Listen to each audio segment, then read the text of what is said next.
Ya, shalom. Bapak Ibu, sungguh kita bersyukur ya sampai saat ini kita sudah memasuki bulan yang ke-12 di tahun 2021. Ya, hari demi hari, minggu ke minggu, bulan ke bulan kita lalui. Ya, sekalipun hari-hari ini juga ya kita masih terus dikhawatirkan dengan segala keadaan. Tetapi kalau kita boleh ada pada hari ini sebagaimana kita ada, itu adalah bukti kasih setia Tuhan buat kita. Dan kita bersyukur lewat arahan-arahan Tuhan dari minggu ke minggu, Tuhan terus memberikan tuntunan buat kita. Dan minggu ini Tuhan memberikan tuntunan buat kita membuka pintu berkat.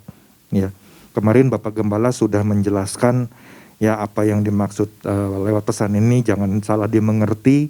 Tapi bagaimana Tuhan sedang ajarkan kita umatnya tuh untuk membuka pintu berkatnya sendiri. Nah masalahnya banyak umat yang dimaksud ini salah menangkap tentang arti membuka pintu berkatnya. Mereka kadang-kadang nggak tahu kuncinya seperti itu. Ya. Nah, kalau kita baca ini yang menjadi ayat dasarnya diambil dari 2 Korintus pasal yang ke-9. 2 Korintus pasal yang ke-9. Nah, tentunya Bapak Ibu udah baca ya dari ayat yang ke-6 sampai ke-15 ini, tapi saya akan ambil ayat yang ke-8-nya saja. Di sini dikatakan, dan Allah sanggup melimpahkan segala kasih karunia kepada kamu, supaya kamu senantiasa berkecukupan di dalam segala sesuatu, dan malah berlebihan di dalam pelbagai kebajikan. Nah, dari judul perikop, ya kalau kita baca di dalam 2 Korintus ke-9 ini kan udah jelas, memberi dengan sukacita, membawa berkat. Ya. Pastinya ada sesuatu nih ya yang Tuhan lagi ajarkan. Memberi dengan sukacita ya pasti akan membawa berkat ya. Maka kita udah belajar memberi dengan sukacita, dengan kerelaan ya, dengan hati yang benar ya, bagaimana itu jelas akan membuka pintu berkat ya.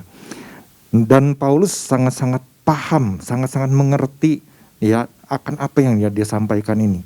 Makanya dia juga menuliskan di dalam surah Filipi kepada jemaat di Filipi. Di dalam Filipi pasal yang keempat. Filipi pasal yang keempat, ayat ke-11 saya akan bacakan. Kukatakan ini bukanlah karena kekurangan, sebab aku telah belajar mencukupkan diri dalam segala keadaan. Aku tahu apa itu kekurangan dan aku tahu apa itu kelimpahan. Dalam segala hal dan dalam segala perkara tidak ada sesuatu yang merupakan rahasia bagiku. Baik dalam hal kenyang maupun dalam hal kelaparan, baik dalam hal kelimpahan maupun dalam hal kekurangan. Segala perkara dapat kutanggung di dalam Dia yang memberi kekuatan kepadaku. Jadi bagaimana Rasul Paulus ini tahu, ya, ketika dia ada dalam kekurangan atau di dalam kelimpahan dan lain sebagainya, dalam kelaparan atau mungkin dalam hal kenyang, dia sangat-sangat tahu bahwa ini segala sesuatunya ada di dalam Tuhan. Ya.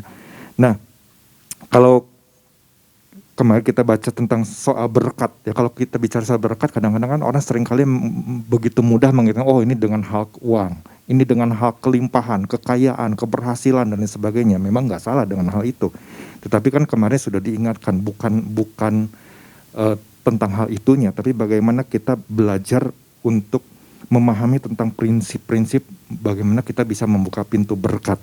Ya, nah. Kalau Bapak Ibu baca ya inti dari pesan Tuhannya kan ini sangat-sangat jelas ya. Inti pesan Tuhannya kan dikatakan begini. Ya, apa yang Tuhan mau ajarkan buat kita ya. Tuhan ingin mengajarkan kembali tentang prinsip membuka pintu berkat. Bahwa Tuhan bukan hanya Tuhan atas hidup kita saja, tetapi juga Tuhan atas segalanya termasuk pendapatan atau gaji kita. Ya, dan kemarin kan sudah dijelaskan, kadang-kadang kita melakukan berbagai hal ya hanya untuk pemenuhan kehidupan sehari-hari dan sebagainya. Tetapi bagaimana di sini kita sudah belajar kemarin ya, ada 2 hal yang sudah dibagikan oleh Bapak Gembala. Yang pertama adalah prinsip memahami adanya hukum menabur dan menuai, law of harvest. Dan yang kedua, memahami bahwa semua harus lahir dari hati yang benar. Ya. Nah itu kan adalah 2 poin ini kan menjadi dasar bagi kita untuk merenungkannya kembali. Ya, mungkin hari-hari ini ketika kita sedang menjalani keberadaan kita, Ada banyak hal yang mungkin selama ini, kita udah melakukan sesuatu, tapi kenapa ya nggak terbuka aja pintunya, ya. Mungkin ada sesuatu yang salah, ya, dan lain sebagainya. Nah, pagi hari ini ada dua hal yang mau saya bagikan bagi Bapak Ibu, ya. Bagaimana kita bisa memahami lebih lagi tentang bagaimana membuka pintu berkat. Yang pertama, memahami bahwa satu-satunya penjamin ya hanya ada di dalam Yesus Kristus. Ya, kadang-kadang kan orang seringkali lupa bahwa yang menjamin hidup kita itu, apalagi kita sebagai orang percaya gitu ya. Kita harus yakin bahwa penjamin hidup kita itu adalah Yesus. Ada sebagian orang-orang, ya di dunia ini kan ada banyak orang, ya. Mereka mengejar yang namanya keberhasilan. Mereka melakukan berbagai cara, berbagai strategi, ya, yang harus dia jalankan. Bagaimana caranya supaya pintu berkat itu bisa mereka terima, ya. Mungkin orang-orang yang belum di dalam Tuhan juga sama melakukan hal itu. Misalnya ketika seseorang dia kenal, wah ini nih orang penting. Kenapa? Karena dia itu orang yang punya hak, ya, untuk menandatangani surat, memberikan wewenang. Karena orang ini memegang mungkin punya banyak proyek. Waduh, saya ingin sekali punya dapat proyek tersebut. Gimana ya caranya? Kadang-kadang kan orang bisa berbagai cara dilakukan. Saya harus dekati orang tersebut. Saya harus kasih servis yang lebih. Atau kadang-kadang juga kan ada yang pakai cara-cara yang nggak baik. Misalnya menyuap lah, ya, sogok sana sogoknya, atau bahkan memberikan fasilitas tertentu yang menyenangkan orang tersebut. Tujuannya adalah supaya dia bisa dapat proyek dari orang tersebut. Supaya ya perusahaannya mungkin semoga saja bisa terpilih, dapat tanda tangan dari orang tersebut. Ada yang melakukan hal tersebut. Tujuannya adalah supaya nanti kan kalau berhasil, setidak-tidaknya masa depan saya menjadi cerah. Hidup saya berkecukupan. Wah, keluarga saya semuanya hidup dengan sejahtera dan lain sebagainya.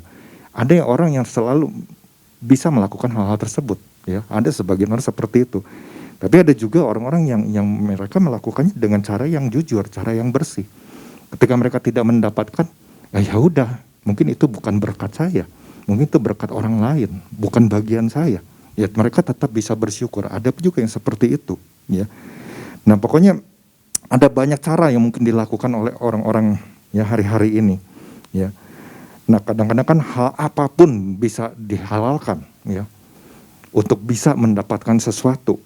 Nah, tapi di sini kita belajar kadang-kadang kenapa mungkin kalau kita belum bisa membuka pintu berkat yang sebetulnya Tuhan sudah sediakan buat setiap orang percaya.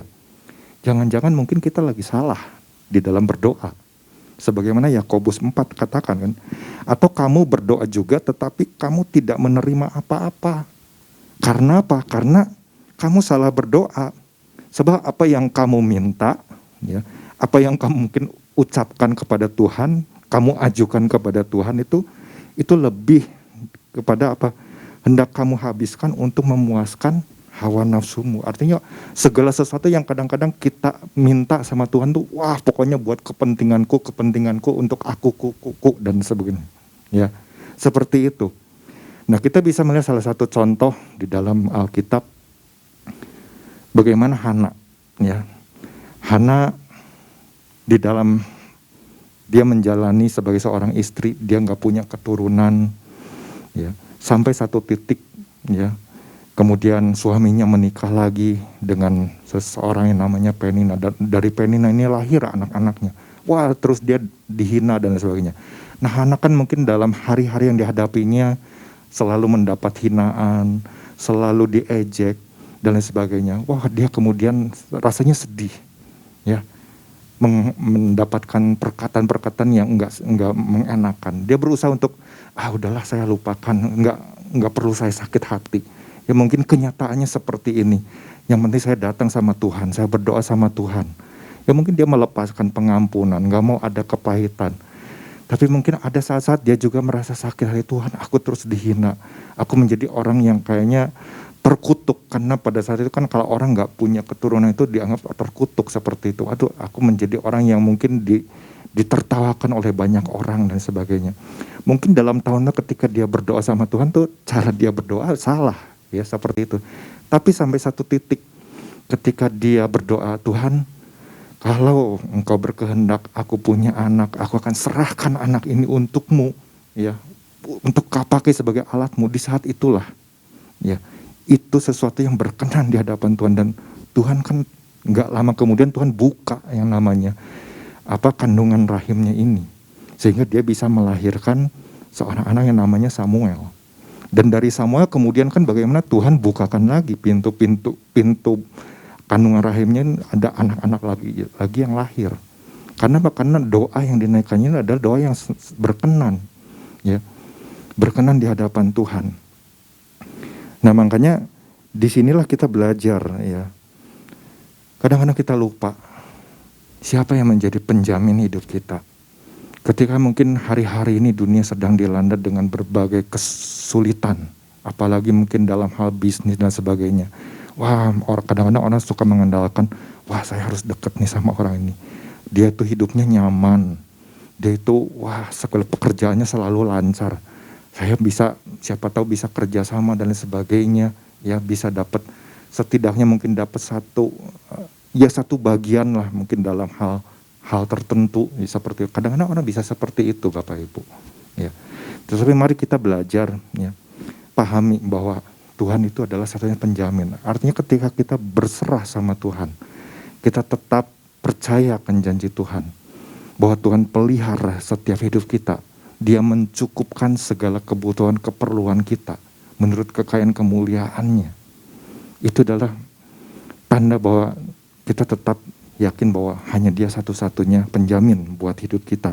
Nah itu yang pertama, ya. Nah prinsip yang kedua yang saya dapatkan, bagaimana supaya kita bisa membuka pintu berkat, ya. Yang kedua adalah berpegang dan mengerti perjanjian dengan Allah itu dengan setia. Bahkan kalau perlu dengan sebuah ketaatan. Itu yang harus kita terus belajar, ya.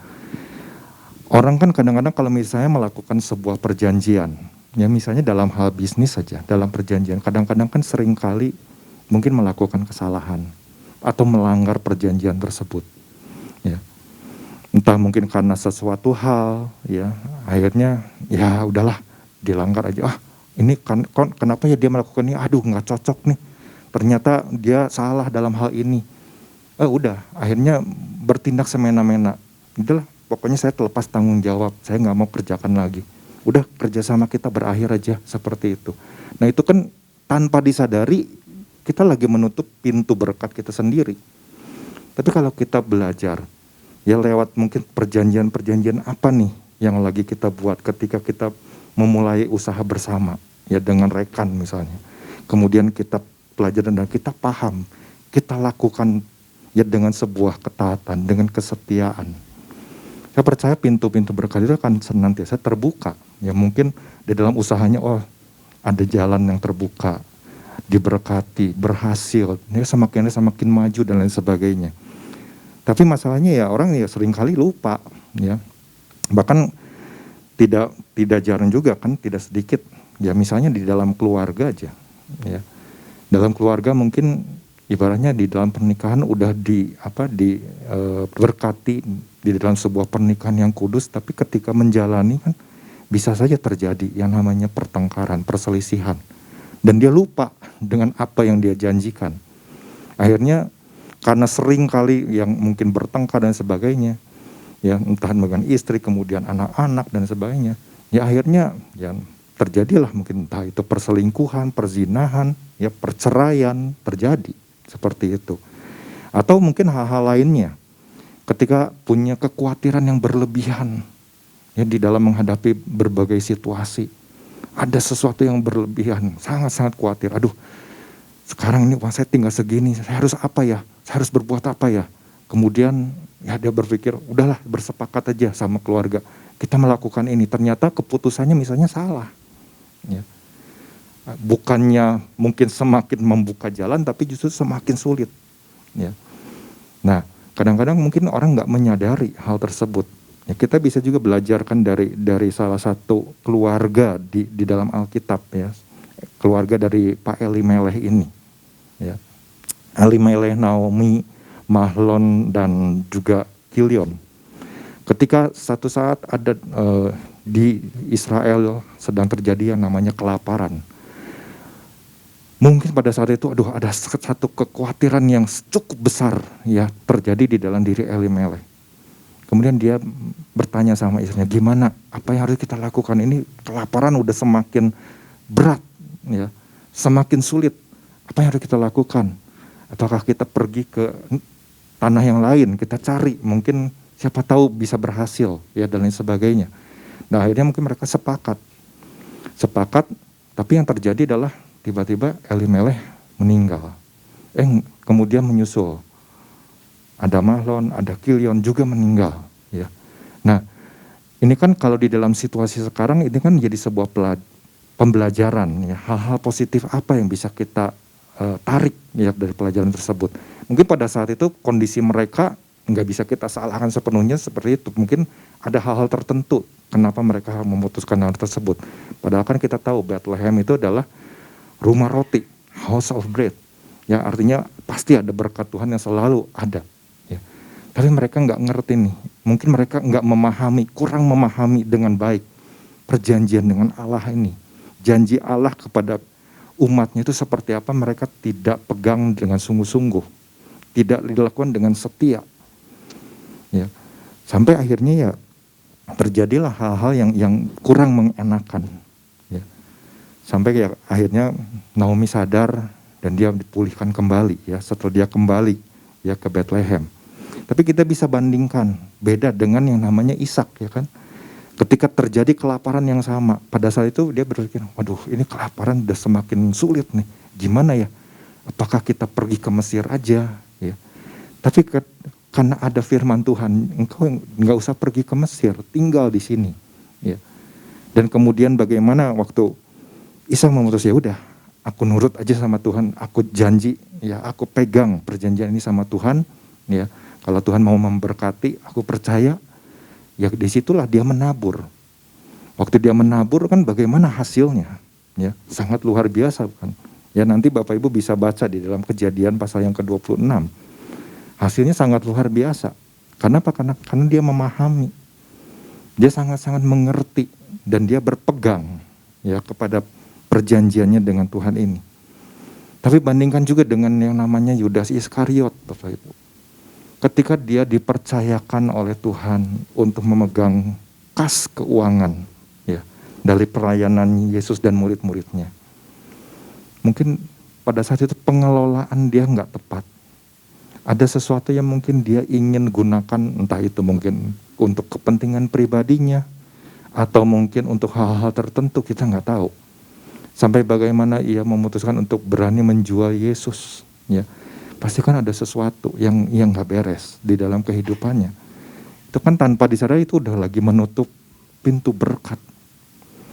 Harusnya ketika dia belajar taat, saya dipercaya nih oleh Yesus untuk memegang kas keuangannya. Berarti saya harus mengelola dengan sebaik-baiknya, nggak boleh ada kesalahan. Mungkin ada pintu berkat lain yang terjadi buat seorang Yudas yang kita nggak tahu. Ya. Tetapi karena dia udah salah, akhirnya kan kita tahu bagaimana akhir hidupnya. Ya. Jadi sangat-sangat berbeda sekali. Nah, di sini saya belajar sesuatu. Oh iya, ternyata memang nggak gampang untuk kita belajar berpegang kepada perjanjian dengan Allah ini. Ini yang benar-benar harus kita pahami. Nah, karenanya ini yang kita belajar ya. Kalau kita benar-benar paham, oh iya, saya ini anak perjanjian.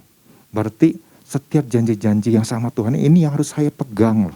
Saya harus belajar untuk mengikutinya. Apa yang menjadi tuntunan Tuhan. Saya harus belajar untuk hidup benar. Saya harus belajar untuk hidup sesuai dengan kebenaran firman Tuhan. Saya harus belajar untuk hidup kudus. Ya.